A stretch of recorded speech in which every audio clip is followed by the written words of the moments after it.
আমেরিকার কি ক্ষমতা গো, আমেরিকার কি ক্ষমতা, ক্ষমতার শেষ নাই। ওরা ইসরায়েলকে সহযোগিতা করে ফিলিস্তিনের উপরে, গাজার উপরে শুধু ড্রোন হামলা, বোমা হামলা আর মিসাইল হামলা করে কত মুসলমানকে শেষ করলো, বাড়ি গাড়ি ধ্বংস করে দিল। আল্লাহ বলছে কাউকে লাগবে না, একটু ধৈর্য ধর। আল্লাহর ঘর মে দের হে আন্ধিরা নেই। আল্লাহ ফায়সালা আসতে হয়তো দেরি আছে, কিন্তু ফায়সালা আসবে। আজকে দেখেন তো এমন আগুন আল্লাহ লাগিয়ে দিয়েছে, কাউকে লাগাতে হয়নি। এমন আগুন লেগেছে, আগুন লিবানোর জন্য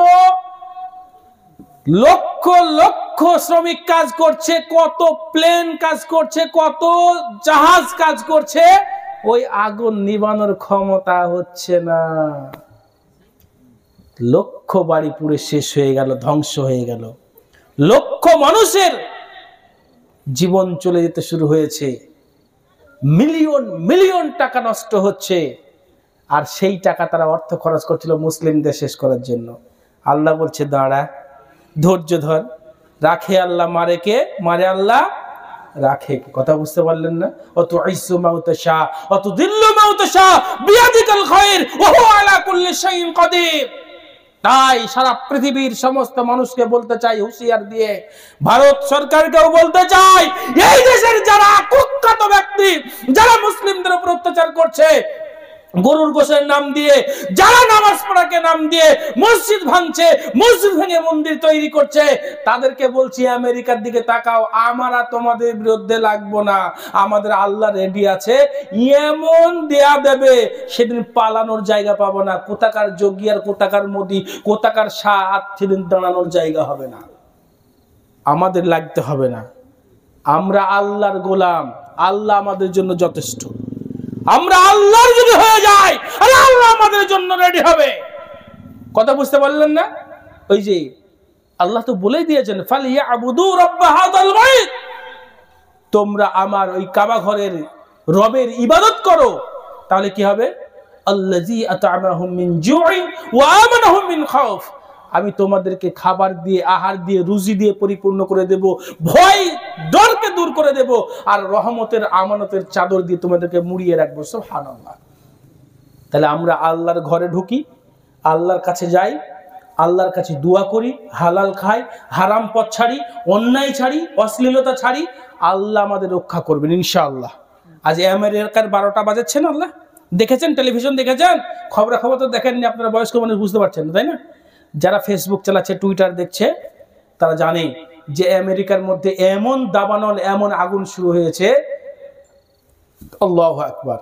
একটা জাহাজ দেখলাম যে আগুন নিভানোর জন্য যাচ্ছিল, তো সেই জাহাজটা পর্যন্ত একদম ধূলিসাৎ হয়ে গেল, পুরো ধূলিসাৎ হয়ে গেল, ছাই হয়ে গেল, ভস্ম হয়ে গেল।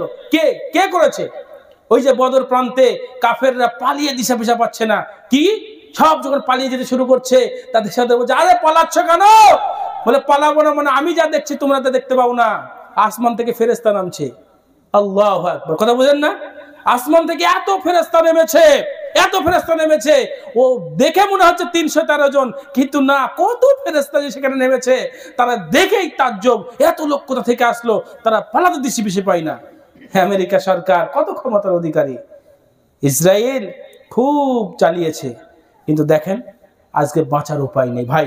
এই জন্য বলছি, হিংসা নয়, বিদ্বেষ নয়, হানাহানি নয়, আমরা একে অপরকে সহযোগিতা করব, একে অপরকে ভালোবাসবো, ভালোবাসার মধ্য দিয়ে ভাই ভাই হয়ে থাকবো।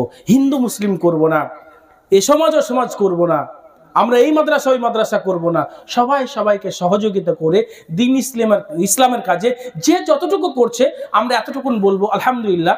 যাক, আমি তো এতটুকুনও পারি না, নজরুল ভাই বা তার ছেলে কমপক্ষে চেষ্টা করে আসহাবে সুফা আল ইসলামিয়া নাইট স্কুল করে বয়স্ক কিছু মানুষকে কোরআন শেখাচ্ছে, দিনের দার্স দিচ্ছে, ছোট ছোট কচিকাজা বাচ্চাদেরকে তারা দিনের শিক্ষা দিচ্ছে, তারা কোরআন শেখাচ্ছে। বাস আলহামদুলিল্লাহ, এতটুকুন তো করছে। এতটুকুর প্রতি সন্তুষ্ট থাকেন, এবং যদি পারেন সহযোগিতা করেন, না পারলে চুপ থাকেন, না পারলে চুপ থাকেন। হিংসা করার দরকার নেই, ক্ষতি করার দরকার নেই। কারণ আজ যদি আপনি ক্ষতি করেন, ওই যে বলে না, পরের জন্য খাল কাটলে সেই খালে কুমিরা আপনাকেই খাবে, এটা কথা বলে না, প্রবাদ বাক্য আছে মানুষের। তো আপনি আজকে হিংসা করবেন, বিদ্বেষ করবেন, তো আপনার ক্ষতি আপনি নিজে ডেকে নিয়ে আসবেন। আর হিংসার ঘুম সোনার পালঙ্কে শুয়ে হয় না। কথা বুঝছেন? যে হিংসা করে ওর দিলের ভিতরে সবসময় জ্বলাপোড়াই করবে, আর যে কাজ করে যাবে সে কাজই করবে। কথা বুঝতে পারলেন? আলহামদুলিল্লাহ, আমি এই গ্রামের সমস্ত বাবা জীবন ভাই এবং মা বোনদের বলবো, আপনারা এই ধরনের প্রতিষ্ঠানকে সহযোগিতা করুন, ভালোবাসা দিয়ে, বুদ্ধি দিয়ে, বিবেক দিয়ে, অর্থ দিয়ে, মনোবল দিয়ে, সন্তান দিয়ে আপনারা সহযোগিতা করুন। আর আপনারা জানেন আমি আপনাদের পার্শ্ববর্তী গ্রামেরই ছেলে, ধাওয়াপাড়ার সন্তান। জানেন ধাওয়াপাড়াতে আল জামিয়াতুস সালাফিয়া গত 30শে নভেম্বর যে বিশাল কনফারেন্স হয়ে গেল, যোগ্য যোগ্য মাদানীগণ এসেছিলেন, শাইখরা এসেছিলেন। সেই কনফারেন্সে এবছরে 5 জন ছেলে আলহামদুলিল্লাহ হাফিজে কোরআন হয়েছে, তাদেরকে পাগড়ি দেওয়া হয়েছে। শুধু হাফিজে কোরআন হয়নি, তারা একই জায়গাতে বসে বৈঠক শুনিয়েছে। বৈঠক শোনা মানে বুঝেন তো, 30 পারা কোরআনটা একই দিনে একই জায়গায় বসে টোটাল কোরআনটা শুনিয়ে দেয়। সুবহানাল্লাহ, কথা বুঝতে পারলেন? একই জায়গায় বসে 30 পারা কোরআন, কথায় কথা বেড়ে যাচ্ছে। একসময় কমিউনিস্টরা এরা করেছিল বুখারা শহরে, সমস্ত কোরআনগুলোকে একত্রিত করে জ্বালিয়ে পুড়িয়ে নদীতে ফেলে দিচ্ছিল। কথা বুঝতে পারলেন? যে মুসলিমদের কাছে আর কোরআন থাকবে না, অতএব ইসলাম থাকবে না। বুঝতে পারলেন? তো বলছে ঠিক আছে, যত কোরআন আছে নিয়ে চলে যাও। সব কোরআন দিয়ে দেওয়া হলো। মাদ্রাসা থেকে একটা বাচ্চাকে ডেকে নিয়ে আসা হলো, দিয়ে বলা হলো ভাই একটু দাঁড়ান। বাবা বলো তো, একদম আউযুবিল্লাহ বিসমিল্লাহ শুরু করে আলহামদুলিল্লাহ থেকে নাস পর্যন্ত এক জায়গায় দাঁড়িয়ে বলে দিল, আর বলল তুমি যত পারো নিয়ে যাও, কালকে একে কম্পিউটারে দেব, 1,00,000 কপি আবার তৈরি করে নেব। তখন তারা বলল মুসলমানদের এই কোরআন জ্বালিয়ে দিয়ে কাজ হবে না, যদি মুসলমানদের শেষ করতে হয় ঈমান জ্বালাতে হবে। কথা বুঝতে পারলেন না? আর সেই ঈমান জ্বালানোর কাজ আজকে ইহুদি খ্রিস্টানের দল তারা লেগেছে। এই সুদের মাধ্যমে, বেপরদার মাধ্যমে, মেলার মাধ্যমে, জোয়ার মাধ্যমে, তাসের মাধ্যমে, লুডুর মাধ্যমে, দাবার মাধ্যমে, ঈমান হারানোর মাধ্যমে, কথা বুঝতে পারলেন না, এই চেষ্টা করছে। হ্যাঁ, ফ্রি ফায়ার তো চলছে, এটা ফ্রি ফায়ারের যুগ, ফ্রি ফায়ার তো হবেই। আর এগুলো খুব খুশি, আমাদের বাপ মারাও ফ্রি ফায়ারের কথা যখন বললো, তো আমার একদিনের ঘটনা, রাস্তা দিয়ে যাচ্ছি, যেতে যেতে দেখছি কয়েকটা ছেলে ধর ধর ধর ধর, এই মার মার মার, এই গেল গেল গেল গেল, এই গেল গেল, এরকম করছে। আমি আশ্চর্য কথা, এই ধর ধর ধর ধর, মার মার মার মার, গেল গেল, কি গেল রে, এরকম করছে কেন? তা আমি পাশে গিয়ে বলছি, এই থাম তো তোরা, কে গেল আর কাকে মারছিস, কে ধরছে? বলো ও সব তুমি বুঝবে না, বলবি তুই যাও তো, যাও তো, যাও তো, যাও তো, মানে বল তোরা যা করছিস তো দেখে তো আমার ভয় লেগে গেল, তুই কাকে মারতে বলছিস, কাকে ধরতে বলছিস? তখন আর একজন পাশে দাঁড়িয়ে ছিল, খেলছে না, বলছে ভাই ওরা ফ্রি ফায়ার খেলা খেলছে, ওই খেলাতে ওই সেট করা আছে, ওই কে কোন দিক দিয়ে আসছে ওকে মারতে হয়, গুলি করতে হয়, এই করতে হয়, এই করতে হয়, তো ওই ধর গেল গেল গেল, মার মার মার এসে করছে। আল্লাহু আকবার, এগুলো সব ইহুদিদের চক্রান্ত। কথা বুঝতে পারলেন? তো যাই হোক, সম্মানিত সুধী, আমরা এই ঈমান হারা থেকে বাঁচি। আমি যে কথা বলছিলাম যে আল জামিয়াতুস সালাফিয়া আলহামদুলিল্লাহ দাওয়াপাড়া অবস্থিত। আমরা জানুয়ারি সেশনে আমাদেরও অ্যাডমিশন চলে, এখন অ্যাডমিশন ওপেন আছে, এবং আলহামদুলিল্লাহ খুবই শীঘ্রই আগামী সোমবার থেকে আমাদের পঠন পাঠন শুরু হয়ে যাচ্ছে। অবশ্যই পঠন পাঠন চলছে, তবে এই চলাটা এখন আলহামদুলিল্লাহ আমাদের স্পোর্টস চলছে, বাচ্চাদের খেলাধুলা চলছে, পড়ার ফাঁকে খেলাধুলা। ফুল পঠন পাঠন শুরু হয়নি, আগামী সোমবারের পর মঙ্গলবার থেকে ইনশাআল্লাহ আমাদের ফুল পঠন পাঠন শুরু হবে। যদি কেউ আপনার যোগ্য সন্তান বানাতে চান, হাফিজে কোরআন বানাতে চান, যোগাযোগ করবেন ইনশাআল্লাহ। এবং আরেকটা কথা, এই স্কুল আসাবে সুফা আল ইসলামিয়া নাইট স্কুলের কোনো সন্তান যদি আমাদের ওইখানে যোগাযোগ করে, নজরুল ভাইয়ের সঙ্গে যোগাযোগ করে যায়, তাদের জন্য অবশ্যই আমাদের ইনশাআল্লাহ ফ্যাসিলিটি থাকবে, ইনশাআল্লাহ থাকবে। কথা বুঝতে পারলেন? সেই দিক থেকে আপনারা লক্ষ্য করবেন, যাবেন ইনশাআল্লাহ, এবং সঠিক শিক্ষা দেওয়ার জন্য, আদর্শ মানের শিক্ষা দেওয়ার জন্য চেষ্টা করবেন ইনশাআল্লাহ তাআলা।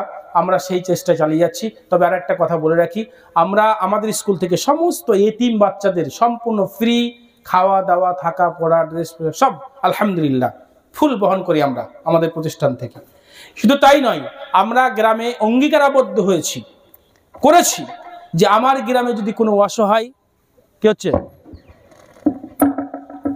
কোনো অসহায় বৃদ্ধ কোনো ব্যক্তি যদি আপনার থাকে, তো সেই অসহায় বৃদ্ধ ব্যক্তি যার দেখার লোক নেই, যাকে কেউ দেখে না, দেখাশোনা করার মানুষ নেই, ঔষধের প্রয়োজন, চিকিৎসার প্রয়োজন, যদি আমাদের আল জামিয়াতুস সালাফিয়ার পর্যন্ত খবর যায়, পৌঁছায়, আমরা যদি জানতে পারি, তার দেখাশোনার দায়িত্বটাও আমরা নিয়েছি আলহামদুলিল্লাহ।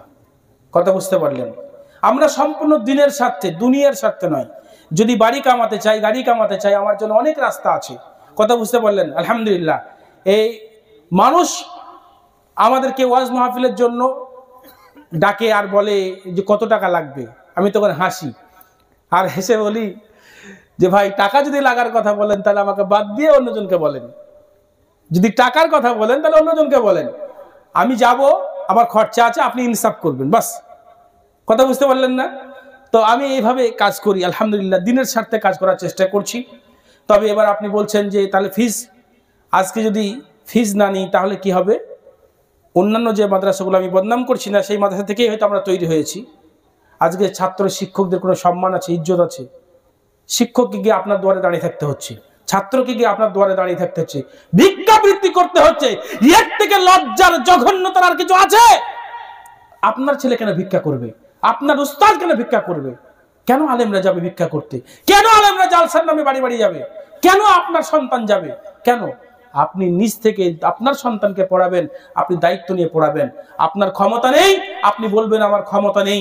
আসলে ক্ষমতা নেই, আপনাকে ফ্রি পড়ানো হবে। কিন্তু যার ক্ষমতা আছে সে কেন টাকা দেবে না? তাকে টাকা দিয়ে পড়াতে হবে। কথা বুঝতে পারলেন না? কিন্তু আপনার ক্ষমতা আছে, তারপরেও আপনি পরে সাদকার মাল খাওয়ার জন্য, যাকাতের মাল খাওয়ার জন্য যাবেন, পেটে আগুন ভরবেন, আগুন। কথা বুঝতে পারলেন না? এই জন্য আলেমদের সম্মান করুন, ছাত্রদের সম্মান করুন, আর কোরআন শিক্ষা করুন। আপনি কিসের বিনিময়ে? ইজ্জতের বিনিময়ে। আজকে কোরআন যদি আপনার কাছে থাকে, পৃথিবীতে আপনি সম্মান পাবেন। ডক্টর জাকির নায়েক কোথায় আছে আজকে? কিসের কারণে সম্মান? কিসের কারণে সম্মান? শেখ আব্দুর রাজ্জাক বিন ইউসুফকে মানুষ চিনছে কিসের কারণে? শেখ মতিউর রহমান মাদানী হাফিজুল্লাহকে চিনছে কিসের কারণে? আমার মতো একজন নগণ্য ব্যক্তিকে আজকে নিয়ে এসেছেন কিসের কারণে? এই কোরআনের কারণেই তো, কোরআনের মর্যাদার জন্যই তো, তাই না? তাহলে কোরআন যদি আপনার কাছে থাকে, আল্লাহ সম্মান করবেন, সম্মান দেবেন, ইজ্জত দেবেন।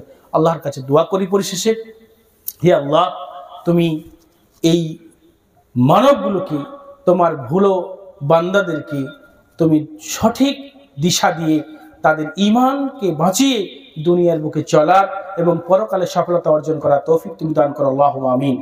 আয় আল্লাহ, তুমি আমাদের সঠিক বিদ্যা বুদ্ধি দিয়ে মানুষের একে অপরের সহযোগিতা, ভালোবাসা, একে অপরের পাশে থাকার জন্য আমাদের যা করণীয় তা তুমি করার তৌফিক দান করো। আল্লাহুম্মা আমিন।